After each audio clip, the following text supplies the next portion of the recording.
साथियों नमस्कार। आप देखना शुरू कर चुके हैं एनडी न्यूज। और जैसा कि हमने आपको वायदा किया था, जैसे ही पोल खत्म होगा आपको बताएंगे विधानसभा में कांग्रेस का कौन है चौधरी। दरअसल किरण चौधरी के कांग्रेस पार्टी छोड़ने के बाद लगातार ये संशय बना हुआ है कि आखिर कौन होगा कांग्रेस पार्टी का तोशाम विधानसभा का उम्मीदवार। हमने एक पोल क्रिएट किया, फेसबुक के माध्यम से लोगों से जानने का प्रयास किया, जिसमें किस कैंडिडेट को, किस प्रत्याशी को, किस कांग्रेस के नेता को कितने वोट मिले और कौन कितना मजबूत है, तमाम विषयों पर चर्चा करने के लिए आपके साथ मैं मौजूद हूं सोमवीर। दरअसल तोशाम विधानसभा हमेशा से ही बंसीलाल और उनके परिवार की वजह से चर्चा में रही। तोशाम की पूरी राजनीति जो है घूमती रही बंसीलाल परिवार के इर्द गिर्द। इस बार भी कुछ ऐसा ही है। दरअसल किरण चौधरी ने कांग्रेस पार्टी को पिछले महीने की 19 तारीख को अलविदा कहा, जिसके बाद कांग्रेस पार्टी अपने नए उम्मीदवार और तोशाम के नेता की तलाश में जुटी हुई है। इसमें से कुछ नाम है जो कांग्रेस पार्टी के लगातार कांग्रेस पार्टी के लिए काम कर रहे नेताओं के बारे में हम आपको बताएंगे। पहले आप पोल के नतीजे जान लीजिए। दरअसल हमने जो पोल क्रिएट किया था उसमें सबसे ज्यादा वोट मिले हैं कमल प्रधान को। कमल प्रधान 1222 वोटों के साथ पहले नंबर पर रहे। इस पोल में कुल लगभग 3500 वोट पड़े, जिसमें से 5 उम्मीदवारों को, अपने अपने पसंदीदा उम्मीदवारों को लोगों ने वोट किया। दूसरे नंबर पर रहे संजीत खेलिया। संजीत खेलिया को इस पोल में 1130 मत प्राप्त हुए। वहीं तीसरे नंबर पर रहे करमवीर नूनिया, जो मंडान गांव से हैं, कांग्रेस के युवा नेता हैं, लगातार कांग्रेस पार्टी में संघर्ष कर रहे हैं। चौथे नंबर पर हालिया में कांग्रेस में आई अनीता मलिक, जिन्हें 174 वोट मिले हैं। राकेश मलिक की घरवाली हैं, पत्नी हैं, जो जिला परिषद की भिवानी की चेयरमैन भी हैं, लेकिन किरण चौधरी के पार्टी में आने के बाद उन्होंने पार्टी छोड़ने का निर्णय लिया। ये वही राकेश मलिक की पत्नी है जिनकी हत्या 2014 में कुछ गुंडों द्वारा कर दी गई थी। इस हत्या के पीछे उनके परिवार ने कई नेताओं पर आरोप भी लगाए थे। अनीता मलिक चौथे नंबर पर रही। अभी भिवानी के कार्यकर्ता सम्मेलन में उन्होंने कांग्रेस का दामन थामा है, भाजपा को अलविदा कहा है। पांचवा नाम इस सूची में है बंसीलाल परिवार से आने वाले चौधरी अनिरुद्ध का। अनिरुद्ध चौधरी को लगभग 150 वोट प्राप्त हुए। जनता के सबसे कम पसंदीदा उम्मीदवार एनडी न्यूज पर अनिरुद्ध चौधरी रहे, लेकिन टिकट के लिए अनिरुद्ध चौधरी को कम नहीं आंका जा सकता। तमाम मुद्दों पर चर्चा करेंगे। इसके बाद आपको बताएंगे कि कौन है जमीन पर मजबूत उम्मीदवार। सबसे पहले चर्चा करते हैं कमल प्रधान की। कमल प्रधान खरकड़ी माखवान गांव से हैं, माफ करिए, कमल प्रधान का गांव है खरकड़ी माखवान। जी हाँ, वो जंगबीर पंघाल के बेटे हैं, जो पूर्व में सांसद रहे, राजनीतिक परिवार से आते हैं और लंबा राजनीति का उनका अनुभव है, लंबे समय से राजनीति से जुड़े हुए हैं। 1988 में वेस्ट कॉलेज के प्रधान बने। उनके पिता भी तोशाम के बहुत बेहतरीन नेताओं में उन्हें गिना जाता है। उनके पिताजी ने पहला चुनाव 1967 में निर्दलीय तौर पर बंसीलाल के खिलाफ लड़ा था। उसके बाद काफी कम अंतरों से आपसी कलह के चलते जनता पार्टी की 1977 में उन्हें चुनाव में हार मिली थी और अंतगत हुआ 1991 में भिवानी लोकसभा सीट से चुनकर आए थे। लेकिन बात कर लेते हैं कमल प्रधान की। कमल प्रधान पहली बार 1988 में वेस्ट कॉलेज के प्रधान बने। उस वक्त वो दौर था जब चुनाव होते थे कॉलेजों में और विश्वविद्यालय में, जो बाद में सरकार के द्वारा हिंसा को देखते हुए बंद कर दिए गए। काफी कमल प्रधान का नाम चर्चा में रहा। उसी 1988 के चुनाव के बाद उनके नाम के पीछे प्रधान लगना शुरू हुआ। कमल प्रधान काफी सक्रिय राजनीति में, इससे पहले 2009 में हरियाणा जनहित कांग्रेस पार्टी की टिकट पर चुनाव भी लड़ चुके हैं। किरण चौधरी के सामने उन्हें 16,000 मत मिले थे और हार का सामना करना पड़ा था। दूसरे नंबर पर उस वक्त INLD के कैंडिडेट कर्नल गजराज रहे थे और किरण चौधरी ने वो चुनाव आसानी से जीत लिया था। एकमात्र विधानसभा का चुनाव कमल प्रधान ने लड़ा है, लेकिन इस बात से नकारा नहीं जा सकता कि पूरे तोशाम हलके में कमल प्रधान का जो वर्चस्व है, जो उनकी पकड़ है, वो 106 गांव तोशाम हलके में आते हैं। काफी वाइड, काफी बड़ा ये हलका है और कमल प्रधान बामुश्किला कोई गांव होगा जिनमें बाय नेम बाय फेस वहां के लोगों को ना जानते हों। इसलिए सबसे ज्यादा कमल प्रधान के नाम पर चर्चा रही है। कमल प्रधान अक्सर जमीन पर समय बिताते हैं। पीछे किसानों के बीच रहे, जब किसान आंदोलन चला, काफी उन्होंने समय किसान आंदोलन में बिताया और भिवानी शहर के तमाम लोग उन्हें जानते हैं। चाहे मुद्दा कोई भी हो, चाहे मुद्दा कहीं का भी हो, कमल प्रधान उसमें अपनी भूमिका जरूर निभाते हैं। चाहे खिलाड़ियों का मुद्दा हो या भिवानी में कृषकों का मुद्दा हो या और कोई सामाजिक मुद्दा हो, लगातार जमीन पर रहते हैं और उनके पिताजी की राजनीतिक विरासत का उन्हें फायदा भी मिल सकता है। हमारे पोल में दूसरे नंबर पर रहे उम्मीदवार के बारे में चर्चा करते हैं। इनका नाम संजीत ख्यालिया है।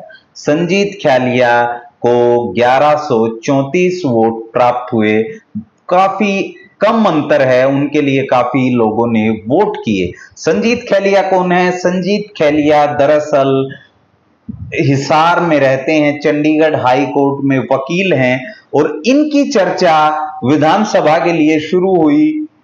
इन्होंने किरण चौधरी के खिलाफ, या कहें उस वक्त तो किरण चौधरी कांग्रेस पार्टी में ही थी, उनसे भी एक कदम आगे बढ़ाकर राव दान सिंह के लिए काफी प्रचार किया और उनकी मदद के लिए दिन रात एक किया, जिसके बाद उनके मन में राजनीतिक महत्वाकांक्षाएं जागृत हुई। लेकिन ये महत्वाकांक्षाएं नई नहीं हैं। उनके पिताजी इससे पहले 2014 में हिसार लोकसभा का चुनाव आम आदमी पार्टी की टिकट पर लड़ चुके हैं। उन्हें इस चुनाव में लगभग 33,000 वोट प्राप्त हुए थे और जमानत जब्त हुई थी। लेकिन युद्धवीर ख्यालिया सिर्फ चुनाव से नहीं जाने जाते। युद्धवीर ख्यालिया 1997 हरियाणा कैडर के IAS अधिकारी रह चुके हैं, हिसार के DC रह चुके हैं और तमाम अलग अलग जिलों में काम किया है। इसलिए लोगों के बीच उनकी साख काफी बेहतर है। लेकिन संजीत ख्यालिया के लिए ये चुनौती से कम नहीं होगा, क्योंकि उन्होंने अपने लिए सीट चुनी है जहां बंसीलाल परिवार का राजनीतिक गढ़ रहा है और पूरे चुनाव की राजनीति बंसीलाल परिवार के इर्द गिर्द घूमती है। ये टिकट किसे मिलेगी, जनता की पसंद हालांकि कोई और हो सकता है, लेकिन कई बार ऐसा होता है कि राजनीतिक विरासत को बचाने के लिए बड़े नेताओं को श्रेय लेना होता है, जिसके बदले किसी को टिकट दे दी जाती है। लेकिन इस बार ये होता कम नजर आ रहा है, क्योंकि पिछली बार भूपेंद्र हुड्डा ने टिकट वितरण में जो गलती हुई उसको स्वीकार किया और इस बार सर्वे के आधार पर टिकट दी जाएंगी। अगर सर्वे के आधार पर टिकट दी जाती हैं तो निश्चित ही किरण चौधरी और भारतीय जनता पार्टी को किले को भेदना आसान हो सकता है। किरण चौधरी यहां से लगातार 4 दफे से विधायक हैं। उससे पहले चौधरी सुरेंद्र सिंह तोशाम से विधायक थे। बंसीलाल लंबे समय से यहां से चुनकर आते रहे हैं। अब बात करते हैं तीसरे नंबर पर जो उम्मीदवार रहे, सैलजा गुट के युवा जो लगातार कांग्रेस में संघर्ष कर रहे हैं, करमबीर नूनिया का वैसे कोई राजनीतिक इतिहास नहीं मिलता है, लेकिन उनका सामाजिक परिवार है जो लगातार संघर्ष कर रहा है। वो भी तोशाम के ही मंढान गांव के रहने वाले हैं। मंढान गांव तोशाम से 10 किलोमीटर की दूरी पर है और करमबीर नूनिया से जब हमने बात की तो उन्होंने बताया कि वो लगातार लंबे समय से तोशाम के अंदर संघर्ष कर रहे हैं। सैलजा के चुनाव में अपनी भूमिका निभा चुके हैं। सैलजा से उन्हें आश्वासन भी मिला है, ऐसा उनके एक करीबी ने बताया, इसलिए वो टिकट की तैयारी में जुटे हैं।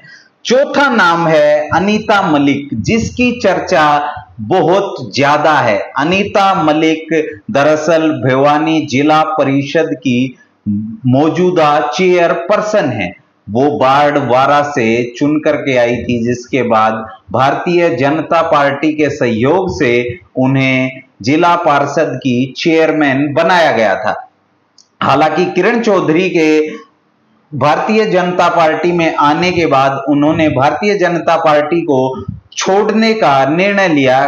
क्या है इसके पीछे की वजह, वो आपको बताए देते हैं। दरअसल किरण चौधरी और अनीता मलिक के परिवार की अदावत काफी लंबी रही है। दरअसल 2014 में तोशाम के अंदर व्यापार मंडल के अध्यक्ष और जिला हल्का अध्यक्ष भाजपा की गोली मारकर शूटरों ने हत्या कर दी, जिसमें किरण चौधरी और उनके कुछ साथियों का नाम आया था। परिवार के द्वारा आरोप लगाए गए थे राकेश मलिक की पत्नी और उनके भाई के द्वारा। इस वजह से ये नाम काफी चर्चा में है। जैसे ही किरण चौधरी ने पलटी मारी, उन्होंने भी पलटी मारने का निर्णय किया। जेपी दलाल की काफी करीबी मानी जाती, उन्हें जिला परिषद की चेयरमैन बनवाने में जेपी दलाल का भी हाथ बताया जाता है। उनके लिए काफी संघर्ष किया था, इसलिए सबसे ज्यादा अनीता मलिक के नाम की चर्चा है। उन्होंने हालिया में हुए भिवानी के सम्मेलन में भूपेंद्र हुड्डा के नेतृत्व में कांग्रेस पार्टी का दामन थामा है। पांचवा नाम है जिसकी चर्चा होनी ही चाहिए, क्योंकि वो दावा करते हैं बंसीलाल के ध्वजवाहक होने का। बंसीलाल के चले जाने के बाद, सुरेंद्र के चले जाने के बाद किरण चौधरी की हरियाणा की राजनीति में एंट्री हुई 2005 में। किसी पार्टी ने उनके सामने कोई भी उम्मीदवार खड़ा नहीं किया, जिसके बाद वो बेहद आसानी से जीत गई। लेकिन इस बात की टीस रणवीर महिंद्रा को अक्सर रही, राजनीतिक परिवार का आपस में तालमेल नहीं बन पाया और काफी संघर्ष दोनों परिवारों के बीच देखने को मिला। किरण चौधरी जैसे जैसे तोशाम में कमजोर होती नजर आई, वैसे वैसे रणवीर महिंद्रा और उनके बेटे अनिरुद्ध चौधरी ने पांव फैलाना शुरू कर दिया और तोशाम में अपनी सक्रियता को बढ़ा दिया। अनिरुद्ध चौधरी बंसीलाल के पोते हैं, जो दावा करते हैं कि राजनीतिक विरासत की जो पगड़ी है उनके सर सजनी चाहिए, जो किरण की समझदारी के चलते श्रुति के सिर सज गई थी। हालांकि श्रुति का 2024 में कांग्रेस पार्टी ने टिकट काट दिया, जिसके बाद वो सबको पता है नाराज थी। लेकिन इसके कयास बहुत पहले से लगाए जा रहे थे। अजय माकन के राज्यसभा चुनाव में उनके द्वारा की गई वोट में गड़बड़ी के आरोप उन पर लग रहे थे, जिसके बाद केंद्रीय नेतृत्व उनसे नाराज था और अंतगत हुआ। पिछले महीने उन्होंने पार्टी को अलविदा कह दिया। तो अनिरुद्ध चौधरी मजबूत उम्मीदवार हैं, बेशक उन्हें हमारे पोल में कम वोट मिले हों, लेकिन इस बात से नकारा नहीं जा सकता कि तोशाम की राजनीति बंसीलाल परिवार के इर्द गिर्द घूमती है। अनिरुद्ध चौधरी के लिए कुछ लोग हालिया में ये कह रहे हैं बाढ़ से लड़ जाएंगे तो अच्छा रहेंगे, तोशाम में मात खाएंगे, किरण चौधरी उन्हें जीतने नहीं देगी। लेकिन इसका फैसला टिकट के बाद होगा। क्या कांग्रेस पार्टी अनिरुद्ध को तोशाम से चुनाव लड़ाएगी? रैली के दौरान, सम्मेलन के दौरान भूपेंद्र हुड्डा के सामने अनिरुद्ध चौधरी पहले ही ये दावा कर चुके हैं कि वो तोशाम से कांग्रेस पार्टी की टिकट के लिए आवेदन करेंगे और उनकी मंशा स्पष्ट है कि वो किरण चौधरी के सामने चुनाव लड़ना चाहते हैं। लेकिन सिर्फ मंशा से चुनाव नहीं जीते जाते, उसके लिए जरूरत होती है मतों की। क्या वो मत जुटा सकते हैं अनिरुद्ध चौधरी? वो हमें भी जमीन पर जाने पर पता चलेगा, जब सर्वे के लिए हम गांव दर गांव भटकेंगे और आपके पास पहुंचेंगे, ये जानने के इस बार आप किसकी मतपेटी को ठोक कर उसे चंडीगढ़ भेजने वाले हैं। बड़ी बात है अनिरुद्ध चौधरी को टिकट मिलना। अगर अनिरुद्ध चौधरी को टिकट मिलता है तो ये मुकाबला बेहद ही दिलचस्प होगा, क्योंकि चाची के सामने भतीजे होंगे। जो समीकरण बने थे तो शाम हिसार लोकसभा के अंदर जिस प्रकार चौटाला परिवार बहू और चाचा आमने सामने चुनाव लड़ रहे थे, ऐसे समीकरण भी तो शाम में बनते हुए नजर आ सकते हैं। लेकिन वहां मामला कुछ और हुआ और किसी तीसरे ने बाजी मार ली। यहां भी ऐसा हो सकता है क्या? यहां ऐसा हो सकता है, कोई ताज्जुब की बात नहीं होगी। इस पूरी चर्चा के दौरान मैं एक और कैंडिडेट का जिक्र आपके सामने करना चाहूंगा, जिनकी चर्चा कांग्रेस में आने के लिए लंबे समय से चल रही है। धर्मवीर के छोटे भाई राजवीर सिंह लाला। राजवीर सिंह लाला पहले भी तोशाम से चुनाव लड़ चुके हैं और उन्हें निर्दलीय तौर पर 38,000 मत तोशाम के अंदर प्राप्त हुए थे। अगर वो पलटी मारते हैं, फिलहाल वो किसी राजनीतिक पार्टी का हिस्सा नहीं है, धर्मवीर के लिए, अपने भाई के लिए चुनाव में जरूर प्रचार करते हैं, लेकिन तोशाम में उनकी काफी अच्छी पकड़ बताई जाती है, गांव में काफी अच्छी पकड़ है।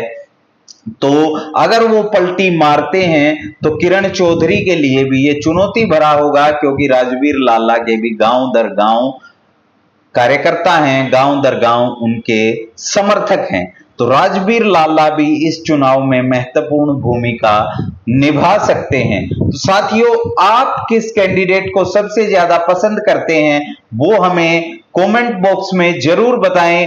वीडियो को ज्यादा से ज्यादा शेयर करें और अगर आप मेरी बात से सहमत हैं तो उसका भी जवाब दें, अगर असहमत हैं उसका भी जवाब दें। वीडियो को शेयर जरूर कर दें। आप देख रहे थे एनडी न्यूज, मेरा नाम है सोमवीर, कैमरे के पीछे हैं रवि।